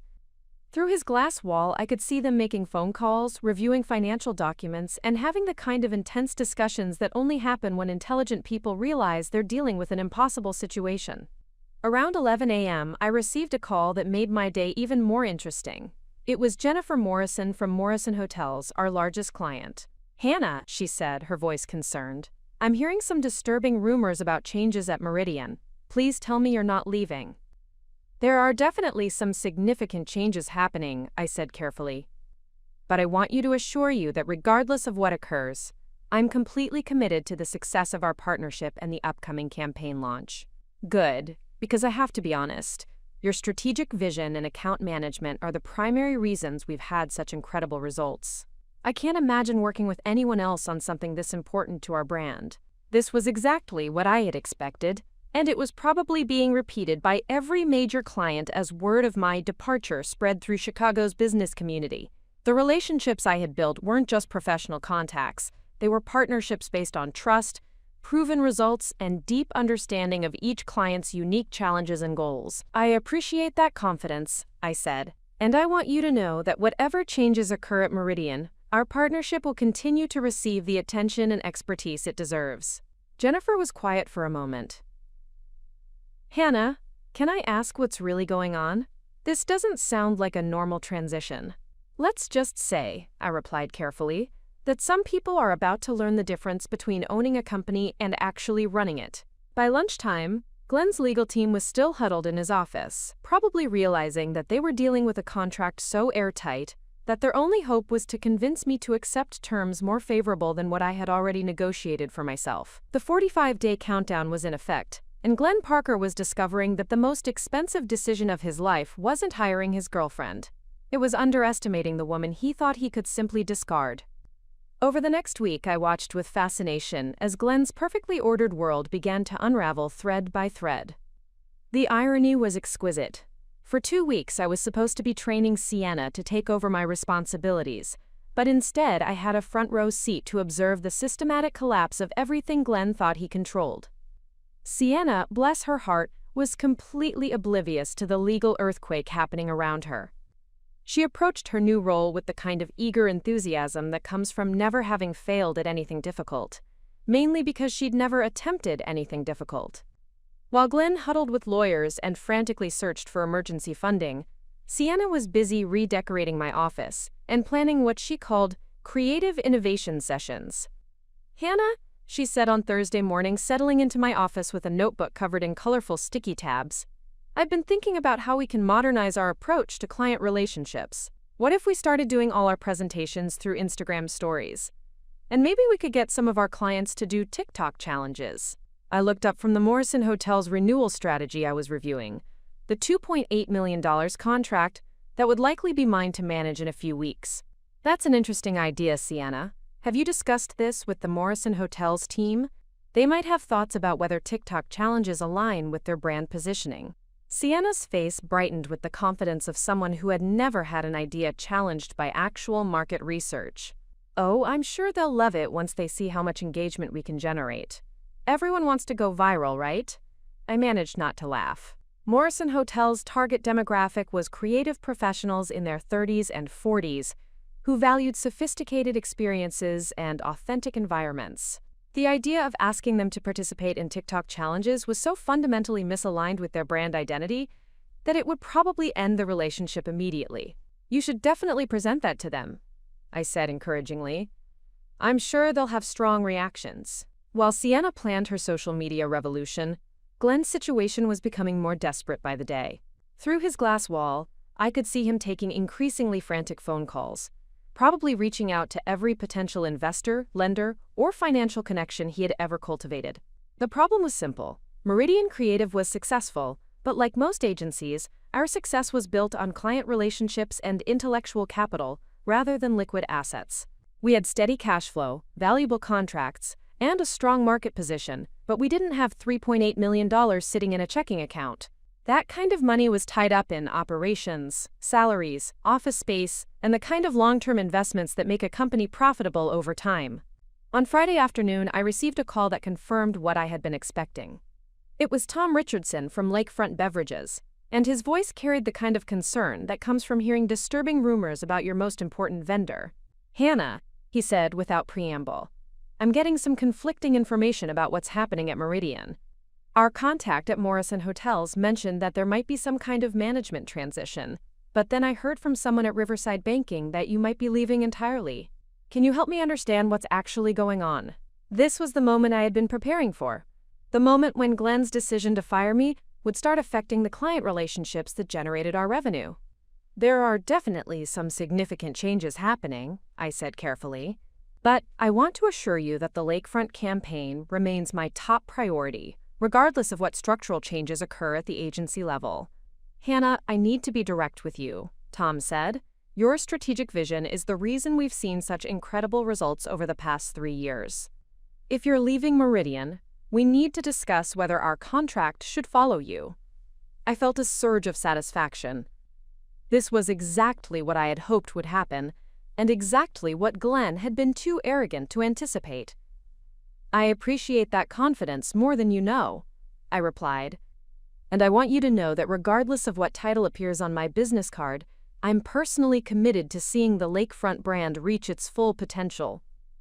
Tom was quiet for a moment, clearly trying to read between the lines.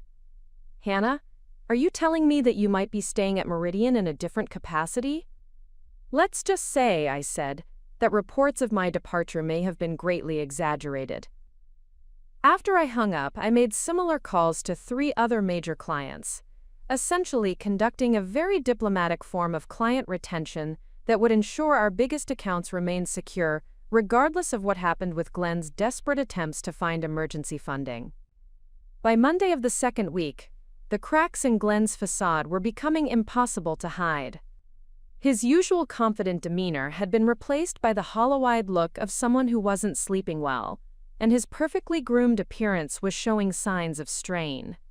His hair was less perfectly styled, his ties weren't as precisely knotted, and he had developed a nervous habit of checking his phone constantly for updates from his financial advisors. The other employees were starting to notice.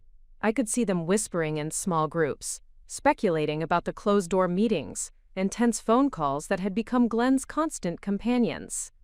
Our office manager, Jody, approached me with the kind of careful concern that suggested she was hoping I had answers that would reassure her about job security. Hannah, she said quietly, is everything okay with the company? Glenn seems really stressed, and there have been so many lawyers and financial people coming and going. There are some complicated business matters being worked out, I said truthfully. But I don't think you need to worry about your position. The company's client relationships and operational needs haven't changed. Jody looked relieved, but still concerned. It's just that we've all heard rumors about changes in leadership, and with you training Sienna. Sometimes changes in leadership aren't what they initially appear to be, I said, giving her what I hoped was a reassuring smile. I think things will become much clearer in the next few weeks. What I didn't tell Jody was that I had been quietly reaching out to our most talented employees, having discreet conversations about their long-term career goals, and ensuring they understood that whatever changes occurred at Meridian, their skills and contributions would continue to be valued. Because in a few weeks, when the dust settled, I wanted to make sure that the team I had helped build would be ready to work for their new CEO, me. Glenn had thought he was upgrading his leadership team. What he had actually done was trigger a countdown timer on his own career while handing control of everything he had built to the person who understood it better than anyone else. The beautiful irony was that he was going to train me to be his boss, and he didn't even realize it yet. Monday morning of my third week brought the confrontation I had been anticipating. Glenn stormed into the office at 7:30 a.m., his face flushed and his hair disheveled in a way that suggested he'd spent another sleepless night on the phone with financial advisors who were running out of options to offer him. I was already at my desk reviewing the quarterly reports that would soon become very important for my transition to ownership, when Glenn appeared in my doorway with the desperate look of a man who had finally realized he was drowning. "Hannah," he said, his voice tight with barely controlled panic. "We need to talk. Conference room. Now." I gathered my files slowly, noting how the other employees tried not to stare, as Glenn and I walked toward the glass-walled conference room where this entire situation had begun 2 weeks earlier. Through the transparent walls, I could see Sienna, at what used to be my desk, scrolling through her phone while surrounded by color-coded notebooks and motivational sticky notes. Glenn closed the conference room door with more force than necessary, and turned to face me with the expression of a man who had just realized he'd been playing chess while his opponent was playing three-dimensional strategy. "My financial advisors have run the numbers," he began without preamble. $3.8 million in liquid assets. "Hannah, you know that's impossible for us to generate in the time frame you're demanding." "I'm not demanding anything," I replied calmly, settling into my chair with the composure of someone who held all the cards. "I'm simply exercising my legal rights under an agreement you signed voluntarily 3 years ago." Glenn slammed a stack of papers onto the conference table. Financial statements, loan applications, investment proposals. "I've contacted every bank, every investor, every financial institution in Chicago. No one will approve emergency funding of this magnitude for a company that's essentially losing its core operational leadership." I felt a surge of satisfaction. Glenn was finally beginning to understand the position he had put himself in, not just the legal trap he'd signed 3 years ago, but the practical reality that firing me had undermined the very foundation of our company's value. "That does seem like a challenging situation," I agreed sympathetically. "Don't play games with me," Glenn snapped, his composure finally cracking completely. "You know exactly what you're doing. This was planned from the beginning, wasn't it? You've been waiting for an excuse to trigger this clause." "I planned for the possibility that you might make poor decisions," I corrected. "I hoped you wouldn't. I hoped we could continue building Meridian together as true partners. But you chose to replace me with someone whose primary qualification is making you feel young again." Glenn's face went through several color changes as the full magnitude of his situation sank in. "Hannah, come on. We can work this out. I'll give you a promotion, make you a partner, increase your equity stake." "Glenn," I interrupted gently, "you fired me. You can't give me a promotion after you've already terminated my employment. The legal process is already in motion." "Then stop it," he said, desperation creeping into his voice. "Call your lawyer. Withdraw the debt acceleration. We'll negotiate new terms." "Why would I do that?" I asked, genuinely curious about his reasoning. "You've made it very clear that you don't value my contributions. You've decided that Sienna can do my job better than I can. Why would I want to stay in a situation where my expertise isn't appreciated?" Glenn was quiet for a long moment, staring at the financial documents spread across the table as if they might magically transform into a solution. "What do you want?" he asked finally. "I want what's mine," I said simply. "The equity position I negotiated when I saved your company from bankruptcy. The control I should have had all along, given that I've been essentially running operations for the past 3 years." 51%, Glenn whispered, reading from the contract for what was probably the 100th time since he'd been served. "You get 51% of my company." "Your company?" I raised an eyebrow. "Glenn, I've generated more revenue for Meridian than you have. I've managed more client relationships, developed more successful campaigns, and built more of our institutional knowledge. At what point does it stop being your company and start being ours? Glenn leaned back in his chair, the weight of his situation settling over him like a heavy blanket. This isn't just about the money, is it? This is about revenge. This isn't about revenge at all, I replied honestly. Revenge would be watching you fail and walking away. This is about justice. You tried to discard me like I was nothing. Now you get to learn what Meridian Creative is actually worth without me. So what happens now? Glenn asked, his voice smaller than I'd ever heard it. Now you have 3 weeks to find $3.8 million, I said, standing to leave. Or you can accept the reality that I'm about to become your business partner, whether you like it or not. Glenn's eyes widened with something approaching panic. Hannah, please. There has to be another way.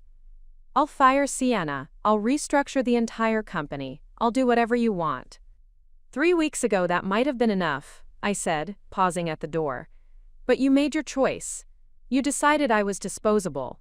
Now you get to live with the consequences of that decision. As I left the conference room, I could see Glenn through the glass wall, slumped in his chair with his head in his hands. The man who had walked into work this morning as the undisputed CEO of Meridian Creative was slowly realizing that in 3 weeks, he would likely be working for me. The other employees pretended not to stare as I walked back to my office, but I could feel the tension in the air. Word was spreading that something major was happening, though they wouldn't understand what until it was too late for Glenn to control the narrative. I settled back at my desk and opened my laptop to review the transition plans I'd been developing. In 3 weeks, I would likely be running Meridian Creative, and I wanted to be prepared to hit the ground running with a complete understanding of every aspect of our operations. Glenn had thought he was getting rid of a problem employee. What he had actually done was trigger a legal mechanism that would transfer control of his life's work to the person who understood it better than anyone else in the world. The countdown was at 21 days, and Glenn Parker was finally beginning to understand that the most expensive mistake of his life wasn't hiring his girlfriend. It was underestimating the woman he thought he could simply replace. I opened my calendar and began scheduling meetings with our key clients. It was time to ensure a smooth transition of leadership, and I wanted everyone to understand that Meridian's best days were still ahead of us.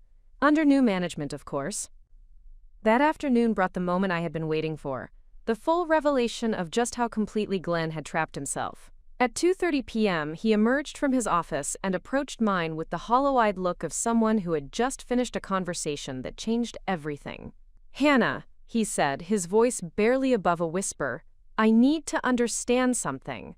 When you structured that debt agreement 3 years ago, did you know this could happen? I looked up from the client retention strategy I was developing. The plan that would ensure our biggest accounts remained stable during the ownership transition. Did I know what could happen? This, Glenn said, gesturing helplessly at the legal documents in his hand. The debt acceleration, the equity transfer, all of it. Did you plan for me to fire you so you could take over my company? I leaned back in my chair, studying his face. Glenn looked like he had aged 5 years in the past 3 weeks. His usual confidence had been replaced by the desperate confusion of someone who had just realized he'd been playing a game without understanding the rules. Glenn, I said carefully, I planned for the possibility that our partnership might end badly. I never hoped it would. I thought we were building something together that would benefit both of us for years to come. But you knew, he insisted. You knew that if you were ever fired, you could take control of the company. I knew that if I was ever fired without cause, I would be protected, I confirmed. That's what insurance policies are for, protection against unlikely but catastrophic events. Glenn stared at me for a long moment, and I could see the exact moment when the full magnitude of his situation crystallized in his mind. My lawyer says the contract is airtight. He says there's no legal basis to challenge it, no procedural errors, no grounds for appeal. Your lawyer is correct. He also says, Glenn continued, his voice growing smaller with each word, that even if I could somehow raise the money to pay off the debt, you could simply quit and start a competing agency with all our clients, since most of our contracts have personal service clauses tied to your involvement. I had been wondering when Glenn would realize this aspect of his predicament. The relationships I had built over 7 years weren't just professional contacts. They were partnerships that many clients had specifically structured around my continued involvement in their accounts. That's also correct, I said. Though I should point out that I have no intention of starting a competing agency. I prefer to build on existing foundations rather than starting from scratch. Glenn sat down heavily in the chair across from my desk, the weight of his situation finally settling on him completely. So either way, I lose the company. Either you take it over through the debt transfer, or you walk away and take most of our clients with you. Those are certainly 2 possible outcomes, I agreed. What's the third option? Glenn asked, though his voice suggested he already knew he wasn't going to like the answer. The third option is that you accept the reality of our new partnership and work with me to ensure a smooth transition that protects the company we've both invested in. Glenn's laugh was bitter and hollow. Partnership?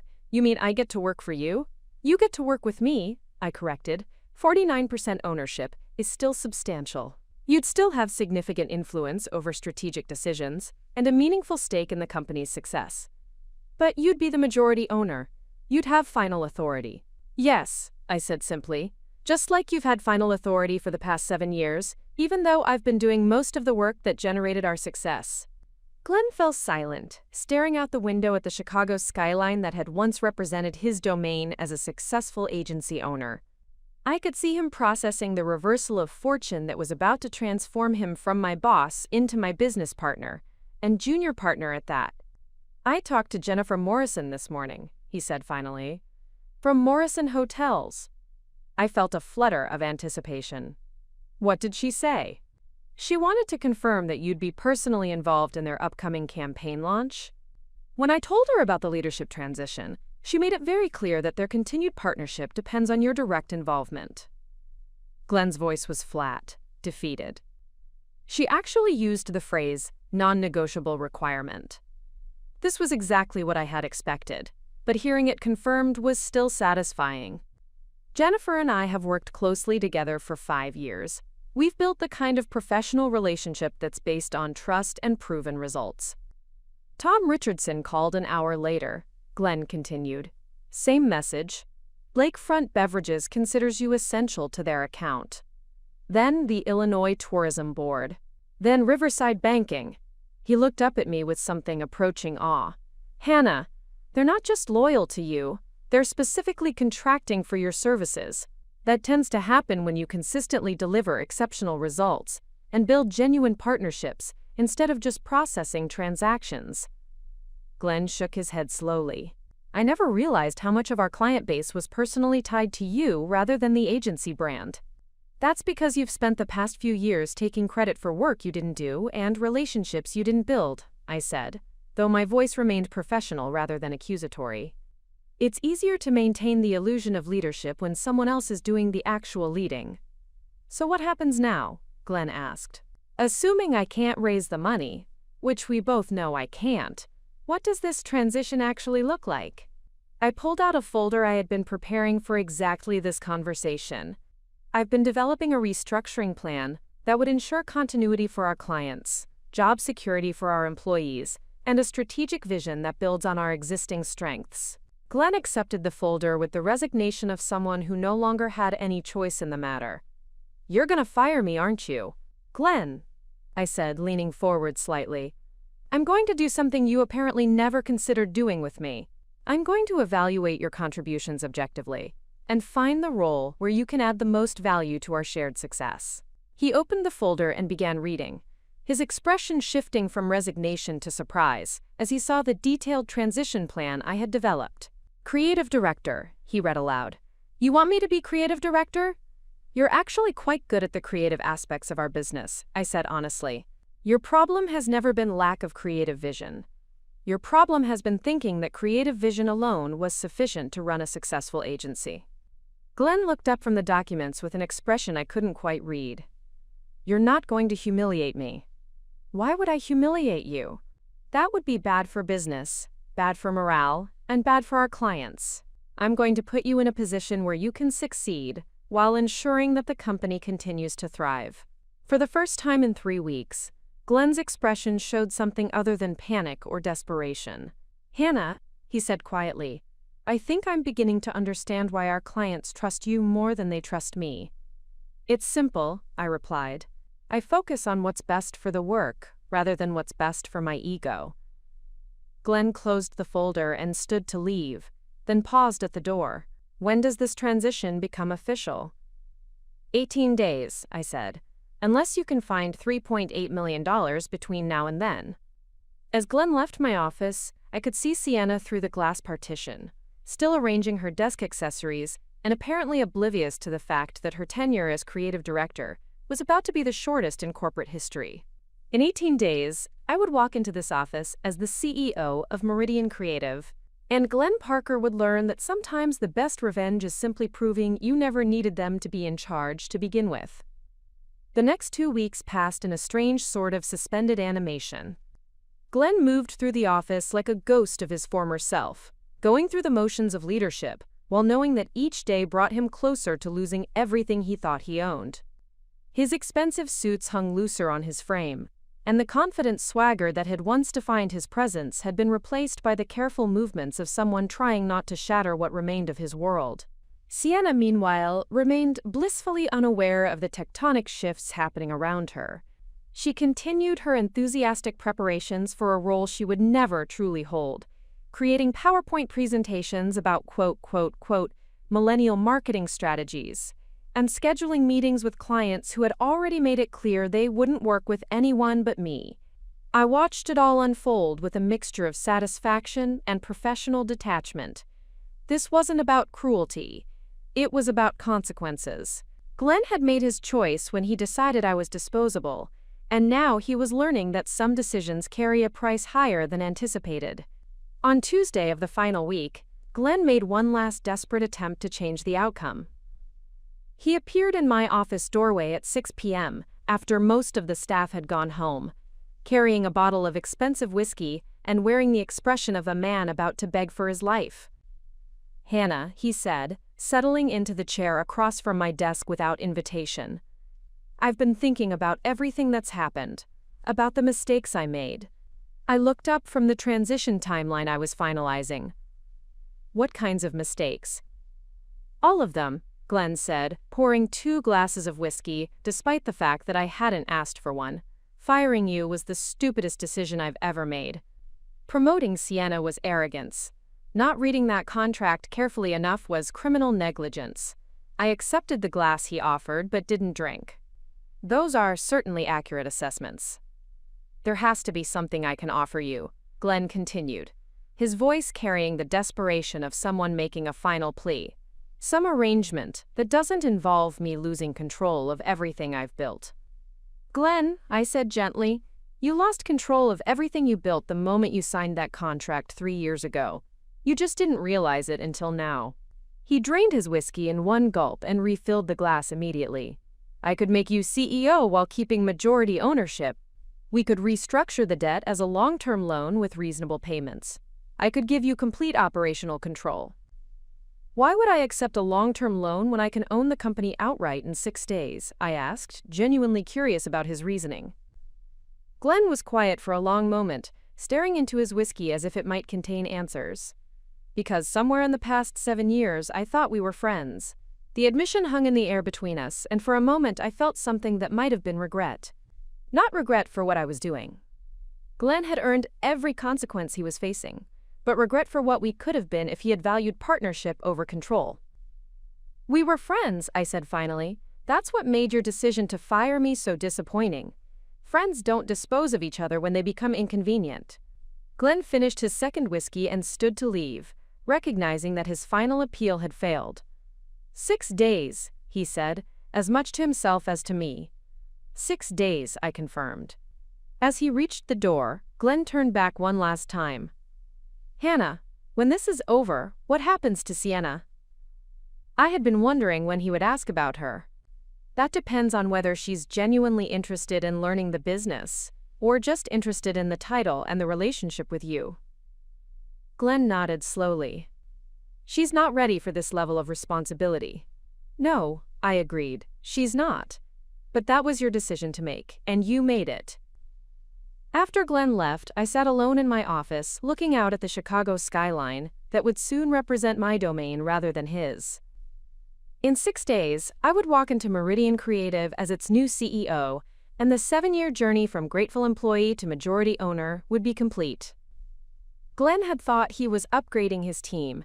Instead, he had orchestrated the most comprehensive transfer of power in the agency's history.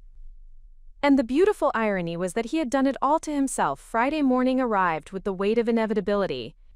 In 72 hours, the 45-day deadline would expire, and if Glenn couldn't produce $3.8 million in cash, 51% of Meridian Creative would automatically transfer to me. The legal machinery was already in motion, with Emma's firm prepared to execute the ownership transfer the moment the deadline passed. I arrived at the office early, as had become my habit during these final weeks, and found Glenn already there. He sat in his corner office, surrounded by boxes that suggested he was preparing for the transition, whether he wanted to admit it or not. Through the glass wall, I could see him on the phone, probably making one final round of calls to investors who had already turned him down. At 10 a.m., Glenn emerged from his office and walked directly to mine. His appearance was immaculate again, hair perfectly styled, suit pressed, tie knotted with precision, as if he had decided to face his defeat with whatever dignity he could muster. "Hannah," he said, settling into the chair across from my desk with the formal composure of someone delivering a prepared statement. "I need to discuss the terms of our transition." I closed my laptop and gave him my full attention. "What terms did you have in mind?" Glenn placed a manila folder on my desk. "I've been working with my lawyers to develop a proposal that might work for both of us." I opened the folder, curious to see what last-minute arrangement Glenn thought he could offer that would be more attractive than simply taking control of his company. "You become CEO immediately," Glenn began, reading from notes as I reviewed his proposal. "I transition to chairman of the board, with equity reduced to 40%. We restructure the debt as a 5-year term loan with reasonable payments." I looked up from the documents. "Glenn, this proposal would require me to give up 11% of the equity I'm legally entitled to in 3 days, in exchange for a job title I'm already going to receive anyway. But it would provide stability," Glenn argued. "A planned transition instead of what amounts to a hostile takeover. Better for employee morale, better for client relationships." "Our client relationships are already stable," I pointed out. "I've spent the past month ensuring that every major account understands the transition and feels confident about continuity of service." Glenn's shoulders slumped slightly. "Hannah, I'm trying to find a way to salvage something from this situation. Some arrangement that doesn't completely destroy everything I've worked for." I studied his face, seeing desperation mixed with a kind of resigned dignity. "Glenn, what you worked for isn't being destroyed. It's being transferred to someone who can manage it more effectively." "To someone who earned it," he said quietly. The admission surprised me. In all our conversations over the past 6 weeks, Glenn had never explicitly acknowledged that I had earned the right to lead the company we had built together. "Yes," I agreed. "To someone who earned it." Glenn was quiet for a moment, staring out the window at the city skyline. "If I accept the inevitable, if I let the equity transfer happen as scheduled, what assurances do I have about my role in the company going forward?" I had been expecting this question and had prepared a thoughtful answer. "You have my word that your transition will be handled professionally, and that your new role will utilize your actual strengths rather than simply humiliating you." "Your word," Glenn repeated as if testing the weight of that commitment. "My word," I confirmed. "Which, as you've learned over the past 7 years, is considerably more reliable than yours." Glenn almost smiled at that, a rueful acknowledgement of the truth we both understood. "What happens to Sienna?" "Sienna will have the opportunity to learn the business properly, starting in an appropriate entry-level position. If she's genuinely committed to building expertise rather than just holding a title, she could have a future here. And if she's not, then she'll find herself in the same position as any other employee who isn't adding value to our client's success." Glenn nodded slowly, recognizing that this was probably the best outcome he could hope for given the circumstances he had created. 72 hours, he said, standing to leave. 72 hours, I confirmed. As Glenn reached the door, he turned back one final time. "Hannah, for what it's worth, I think you'll be a better CEO than I ever was." "I know I will be," I replied, not unkindly. "The difference is that I earned the position instead of just inheriting it." After Glenn left, I opened my calendar and began planning my first week as CEO of Meridian Creative. In 72 hours, the most comprehensive reversal of fortune in the agency's history would be complete. And Glenn Parker would learn that sometimes the best leaders are the ones who never sought power. They simply proved they deserved it. Monday morning arrived gray and drizzle-soaked, as if Chicago itself was acknowledging the gravity of what was about to unfold. I stood at my apartment window, coffee in hand, watching the city wake up on the day that would change everything. In 8 hours, the 45-day deadline would expire, and 51% of Meridian Creative would automatically transfer to me. I dressed carefully for the occasion, not in celebration, but in respect for the magnitude of what was happening. This wasn't just about Glenn losing his company. It was about the culmination of 7 years of work, strategy, and patient preparation finally reaching its inevitable conclusion. When I arrived at the office at 7:30 a.m., I found Emma already there, sitting in the reception area with a briefcase full of legal documents. She stood as I approached, her expression professional, but carrying a hint of satisfaction at seeing a perfectly executed legal strategy reach its conclusion. "Ready to become a CEO?" she asked, falling into step beside me as we walked toward the elevators.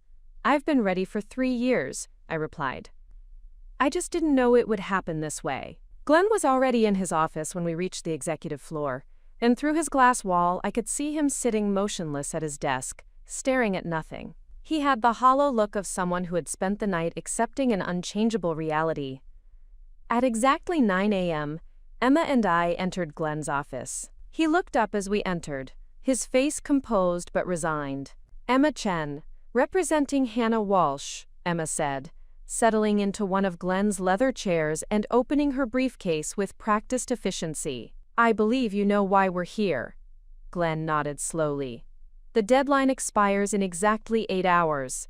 I don't have the money." Emma pulled out a stack of documents: ownership transfer papers, board resolutions, corporate restructuring agreements. "These documents will formalize the equity transfer as specified in your 2021 agreement. Hannah Walsh will assume majority ownership and CEO responsibilities effective immediately." "What do I need to sign?" Glenn asked, his voice steady despite the enormity of what he was agreeing to.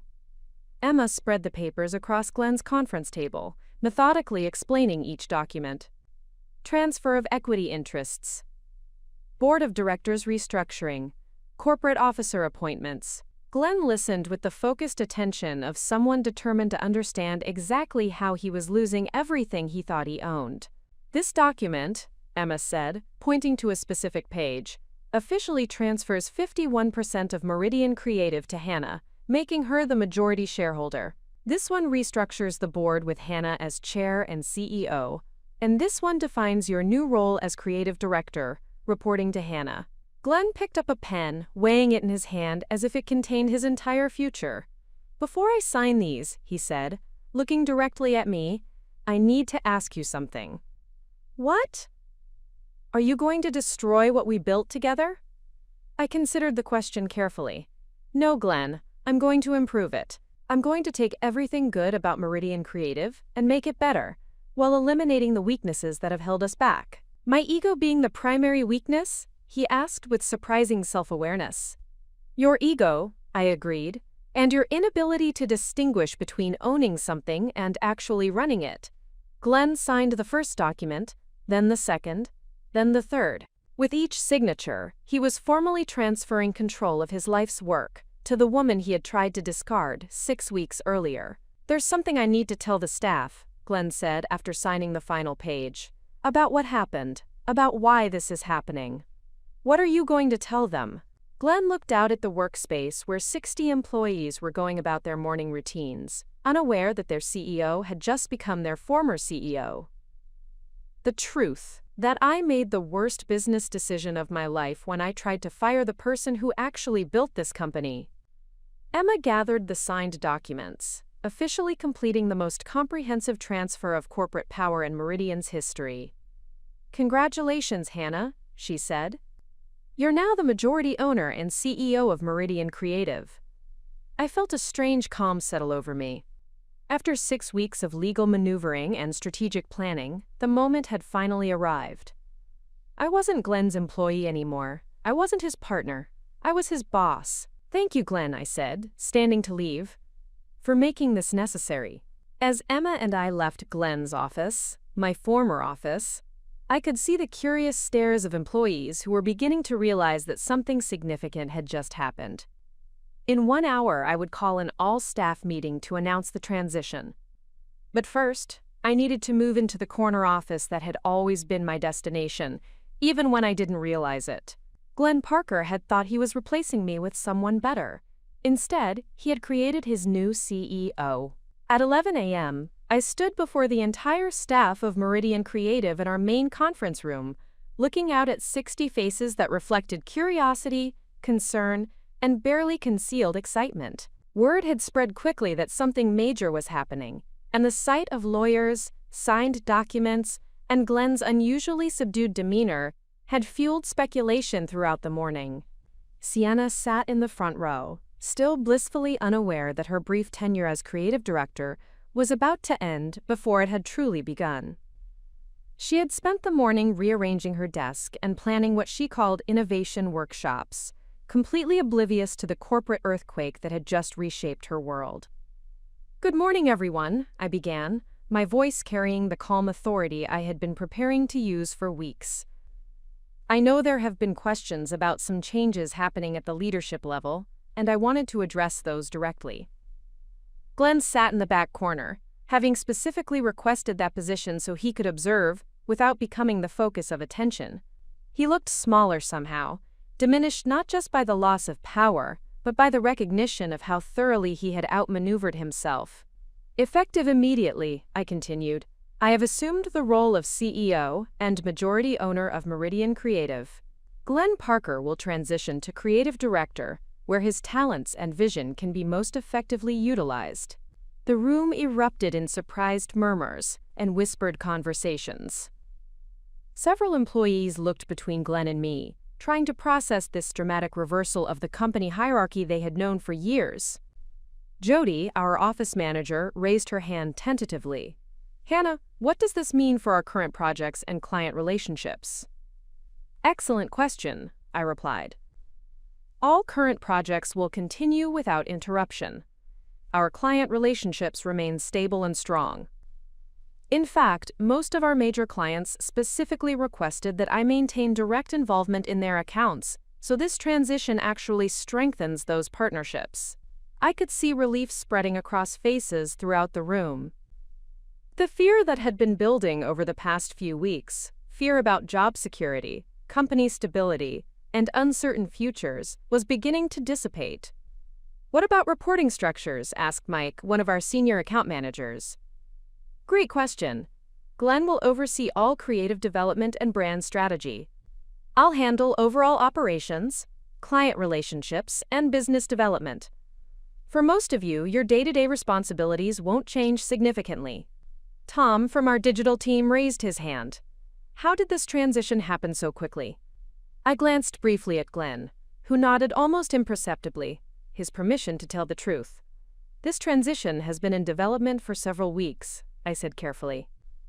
"It represents a recognition that our company's growth and success require leadership structures that reflect actual operational responsibilities and client relationships." The corporate speak was intentional. I could have humiliated Glenn by explaining exactly how his attempt to fire me had triggered the legal mechanism that cost him his company, but that would have been unprofessional and damaging to the team's morale. Sienna finally raised her hand, confusion evident in her voice. "What about my role as creative director?" The room fell silent, everyone recognizing that this was the question that would clarify the full scope of what had just happened. "Sienna," I said gently, "your enthusiasm and fresh perspective are valuable, but the creative director role requires extensive experience and deep client knowledge that take years to develop.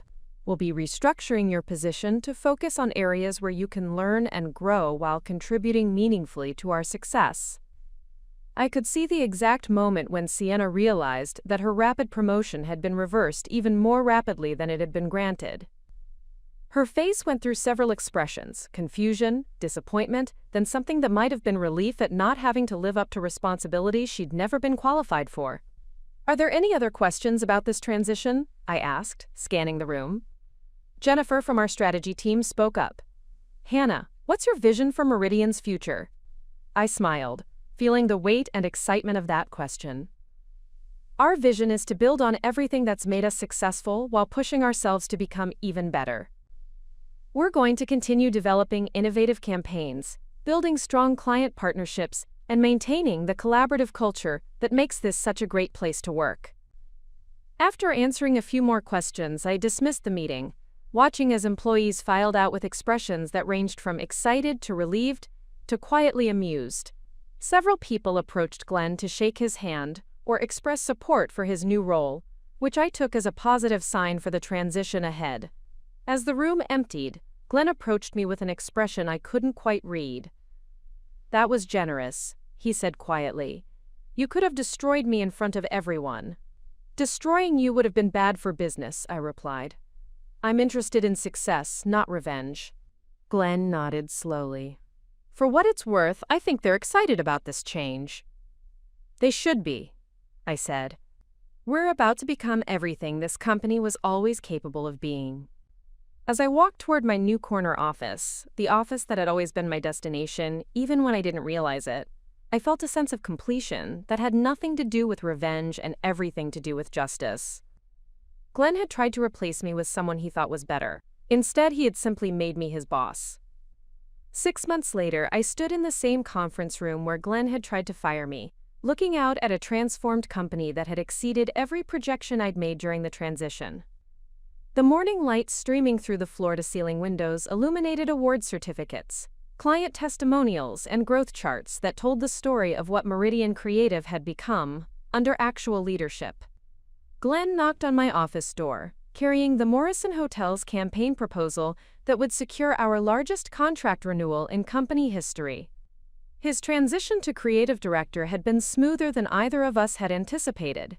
It turned out that when he focused on what he was actually good at instead of trying to manage everything, his creative talents flourished. "The Morrison presentation is ready," he said, settling into the chair across from my desk with none of the tension that had characterized our interactions 6 months earlier. "Jennifer Morrison specifically requested that you deliver it personally." I smiled, reviewing the campaign strategy that showcased everything we had learned about balancing creative innovation with strategic thinking. "How are you feeling about the creative direction?" "Honestly, it's the best work I've done in years," Glenn admitted. "Turns out I'm much better at developing concepts when I'm not worrying about cash flow, client retention, and operational management." The transformation in Glenn had been remarkable to witness. Freed from the responsibilities he'd never been suited for, he had rediscovered the creative passion that had originally driven him to start the agency. His campaigns were sharper, more innovative, and more strategically sound than anything he had produced during his years as CEO. "And Sienna?" I asked, noting her name on the creative team roster. "She's actually turned out to be quite talented once she stopped trying to revolutionize everything and started learning the fundamentals," Glenn said. "She'll make a good account coordinator in a few years, assuming she stays committed to actually understanding the business." Sienna had surprised everyone, including herself, by embracing her role transition with grace and determination. After the initial shock of losing the position she'd never been qualified for, she had thrown herself into learning the agency business from the ground up. Her enthusiasm, channeled properly, was proving to be an asset rather than a liability. "The board meeting is next week," I said, reviewing our quarterly reports. "Revenue up 47%, client retention at an all-time high, employee satisfaction scores at their highest levels in company history." "Not bad for someone who was supposedly replaceable," Glenn said with a rueful smile. "The funny thing about being irreplaceable," I replied, "is that you don't realize it until someone tries to replace you." Glenn stood to leave, then paused at the door. "Hannah, I know I've said this before, but I need to say it again. Firing you was the stupidest decision I've ever made. But somehow, it led to the best outcome for everyone involved. Sometimes, I said, the best revenge is simply proving that you never needed them to succeed in the first place. As Glenn left my office, I looked out at the bustling workspace, where 60 employees were building campaigns, nurturing client relationships, and creating the kind of innovative work that had always been our potential. The company Glenn had thought he owned was thriving under leadership that actually understood how to run it. The best revenge isn't getting even. It's proving you were always better than they thought you were. Glenn tried to replace me with his girlfriend. 6 months later, I'm his CEO, and he's finally doing the job he was actually qualified for. Sometimes the greatest victory is simply showing people what they could have had if they'd been smart enough to value what they already possessed. They thought they could replace me. Instead, they created their boss. Up next, you've got 2 more standout stories right on your screen. If this one hit the mark, you won't want to pass these up. Just click and check them out. And don't forget to subscribe and turn on the notification bell so you don't miss any upload from us.